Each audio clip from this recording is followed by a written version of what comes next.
Hello friends, स्वागत है आपका हमारे YouTube channel GS Twitter track पे।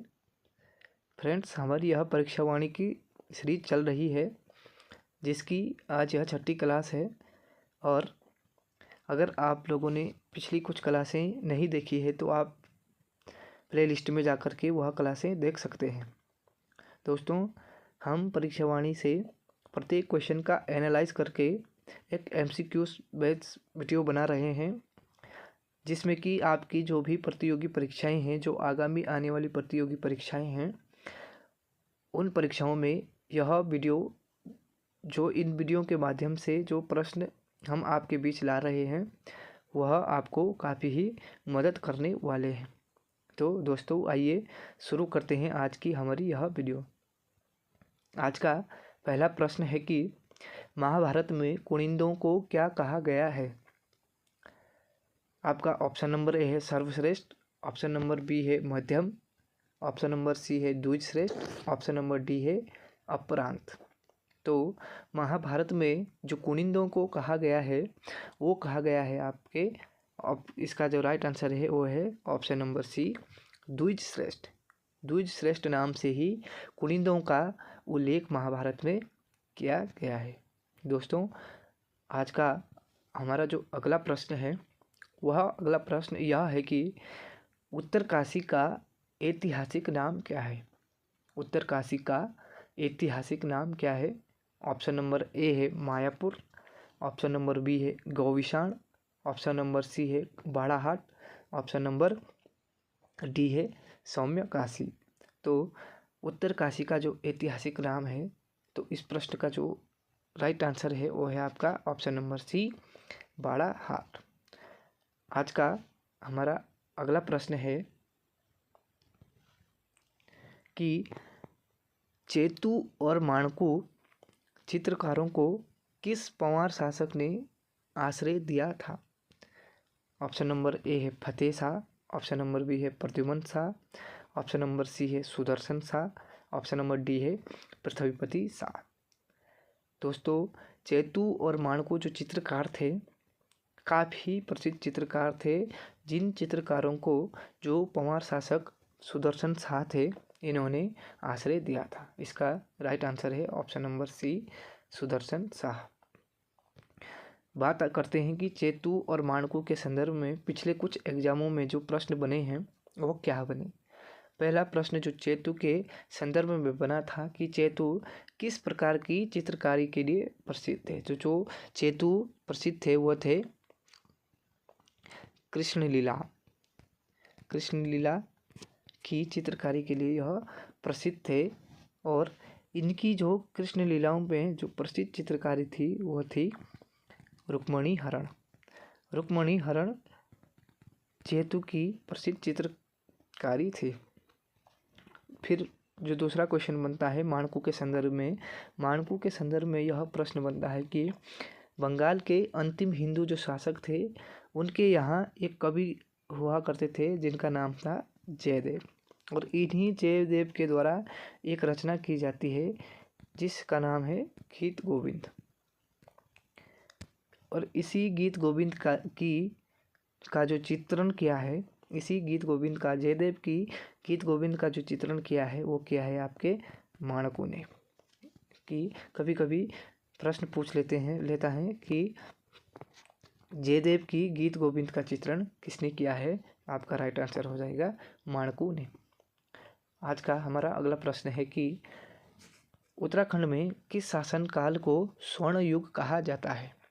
ऑप्शन ए है कुनिंद काल, ऑप्शन नंबर बी है कत्यूरी काल, ऑप्शन नंबर सी है पंवार काल, ऑप्शन नंबर डी है चंदकाल।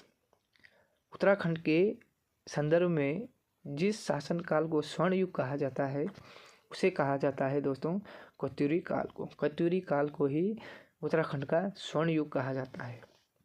अगर आप बात की जाए भारत की, तो भारत के संदर्भ में जो गुप्त काल था, गुप्त काल के शासनकाल को ही भारत का स्वर्णिम युग कहा जाता है। बढ़ते हैं, आज का जो हमारा अगला प्रश्न है वह है कि कुमाऊं में सर्वाधिक बौद्ध धर्म का प्रचार किस काल में हुआ।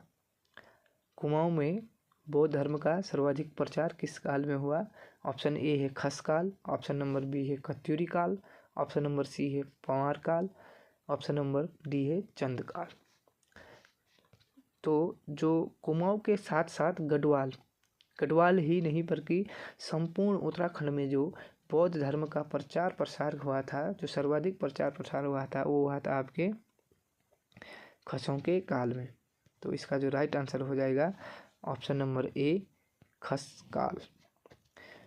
पढ़ते हैं आज का जो हमारा अगला प्रश्न है, काफ़ी महत्वपूर्ण प्रश्न है किसी भी एग्ज़ाम के दृष्टिकोण से, क्योंकि यह प्रश्न पिछले कुछ एग्ज़ामों में पूछा जा चुका है। यहाँ से कुछ महत्वपूर्ण प्रश्न बन चुके हैं और आगामी जो भी प्रतियोगी परीक्षाएं हैं उनमें भी यहाँ से प्रश्न बनने की काफ़ी संभावना बन जाती है। प्रश्न यह है कि गोरखा शासन काल में शुभ अवसरों और शादी समारोह में लिए जाने वाले कर को क्या कहा जाता था? दोस्तों, आप सभी को पता है कि उत्तराखंड में गोरखा शासन रहा था, जिस गोरखा शासन को क्रूरता का प्रतीक भी कहा जाता है। इन्हीं गोरखाओं ने उत्तराखंड के जो स्थानीय जनता थी, स्थानीय निवासियों पर कुछ कर लगाए थे, जिन करों में से एक कर यह भी था जो शुभ अवसर और शादी समारोह में लिया जाता था। तो शुभ अवसर और शादी समारोह में जो गोरखाओं द्वारा कर लिया जाता था उसे कहा जाता है दोस्तों टीका भेंट। टीका भेंट इसका राइट आंसर हो जाएगा। और जो ऑप्शन नंबर ए है पुंगाड़ी एक प्रकार का भूमि कर था। दोस्तों, जो हाल ही में कनिष्ठ सहायक का पेपर हुआ है उसमें यह इस पुंगाड़ी कर से प्रश्न बन चुका है। और एक है दोस्तों पगड़ी जो कर था वह था जो जमीन खरीदता था। जमीन खरीदने वाले द्वारा सरकार को कर दिया जाता था, उसी कर को पगड़ी कर कहा जाता था। एक कर था दोस्तों, कर था टान कर, जो बुनकरों पर लगता था। जो भोटिया और हिंदू जो बुनकर थे उन पर टान कर लगाया जाता था। दूसरा कर जो गोरखाओं द्वारा लगाया जाता था वो था मिझारी। यह मिझारी जो कर था यह शिल्पकार और ब्राह्मणों पर लगाए जाने वाला एक कर था जिसे कहा जाता था मिझारी। तो यह कुछ इस प्रश्न से रिलेटेड कुछ सामान्य जानकारी थी। आशा करते हैं आप लोगों को समझ में आ गई होगी। आज का जो हमारा अगला प्रश्न है वह है कि कत्यूरी शासन काल में तहसील स्तर की इकाई को क्या कहा जाता था? जो कत्यूरी शासन काल था, जैसे कि हमने पहले ही पता कर लिया है कि कत्यूरी शासन काल को उत्तराखंड का स्वर्ण युग कहा जाता। इसी कत्यूरी शासन में जो तहसील होती थी, तहसील स्तर की जो इकाई होती थी या तहसील होती थी, उस तहसील को क्या कहा जाता था? तो इसका जो राइट आंसर हो जाएगा वो हो जाएगा ऑप्शन नंबर बी कर्मांत तहसील स्तर को कहा जाता था कत्यूरी शासन काल में। आज का हमारा अगला प्रश्न है कि मुगल सेना गढ़वाल में पराजित कब हुई? काफ़ी ही महत्वपूर्ण प्रश्न है यह भी किसी भी एग्ज़ाम के पॉइंट ऑफ व्यू से। दोस्तों, मुगल सेना द्वारा गढ़वाल में 3 बार आक्रमण किया जाता है। 3 बार आक्रमण करने के पीछे का जो रीज़न था वह रीज़न यह था कि जैसे ही मुग़ल बादशाह शाहजहाँ बनते हैं तो शाहजहाँ अपना राज्य अभिषेक करवाते हैं और जो प्रत्येक राजा को अपना बुलावा भेजते हैं और अपने राज्य अभिषेक में बुलाते हैं। लेकिन तत्कालीन जो गढ़वाल शासक होते हैं वो होते हैं महिपति शाह शाहजहाँ के राज्य अभिषेक में नहीं जाते हैं। कहीं कहीं भी अगर आप देखते होंगे तो मुग़ल जो कवि थे, मुग़ल दरबारी थे, वह महिपति शाह को अक्खड़ राजा नाम से भी इनको पुकारते थे। महिपति शाह शाहजहाँ के राज्याभिषेक में नहीं जाते हैं, जिस कारण से जो मुग़ल बादशाह शाहजहाँ होते हैं वह इनसे नाराज़ हो जाते हैं। 1635 में महिपति शाह की मृत्यु हो जाती है और महिपति शाह के जो उत्तराधिकारी होते हैं वो होते हैं उनके पुत्र पृथ्वीपति शाह। पृथ्वीपति शाह अभी काफ़ी ही छोटे होते हैं। इस समय काल में उनकी जो आयु होती है वो होती है 7 वर्ष की। इन्हीं पृथ्वीपति शाह की जो संरक्षिका के रूप में शासन करती है इनकी माता, उनका नाम होता है रानी कर्णावती। रानी कर्णावती पृथ्वीपति शाह की संरक्षिका के रूप में शासन करती है। इसी का फायदा उठाते हुए जो मुगल बादशाह होते हैं शाहजहां अपने एक सेनापति नवाजत खां के नेतृत्व में एक सेना भेजते हैं जो गढ़वाल पर आक्रमण करती है।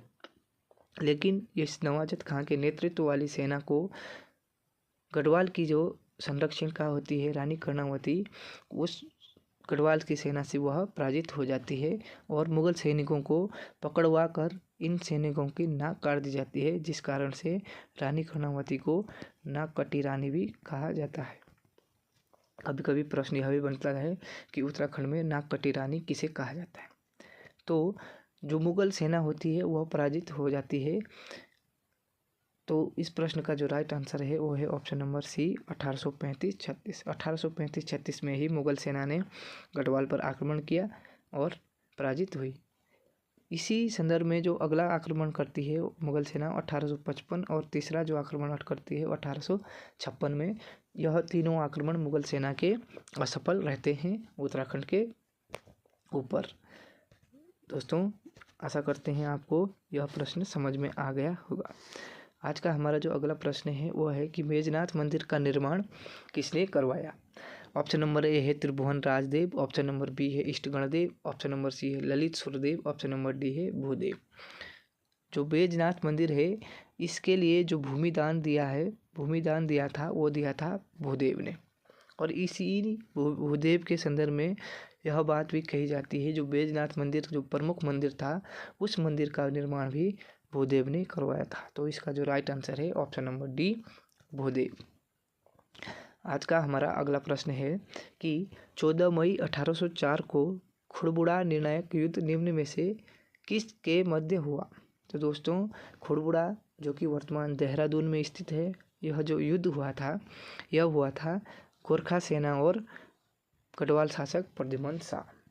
इस खुड़बुड़ा के युद्ध में गढ़वाल शासक होते हैं प्रद्युमन शाह, इनकी मृत्यु हो जाती है और इन्हीं के मृत्यु के साथ ही संपूर्ण उत्तराखंड पर गोरखा शासन शुरू हो जाता है। क्योंकि इससे पहले गोरखा कुमाऊं पर आक्रमण करके कुमाऊं को विजित कर चुके होते हैं और इसी 1804 के बाद संपूर्ण उत्तराखंड पर गोरखाओं का शासन स्थापित हो जाता है और उत्तराखंड में गोरखा शासन आ जाता है। तो दोस्तों यह थे आज के हमारे कुछ महत्वपूर्ण प्रश्न। आशा करते हैं आप लोगों को यह प्रश्न समझ में आए होंगे, वीडियो समझ में आई होगी। अगर आपको यह सेशन अच्छा लग रहा है तो प्लीज़ वीडियो को लाइक करें, चैनल को सब्सक्राइब करें। तब तक के लिए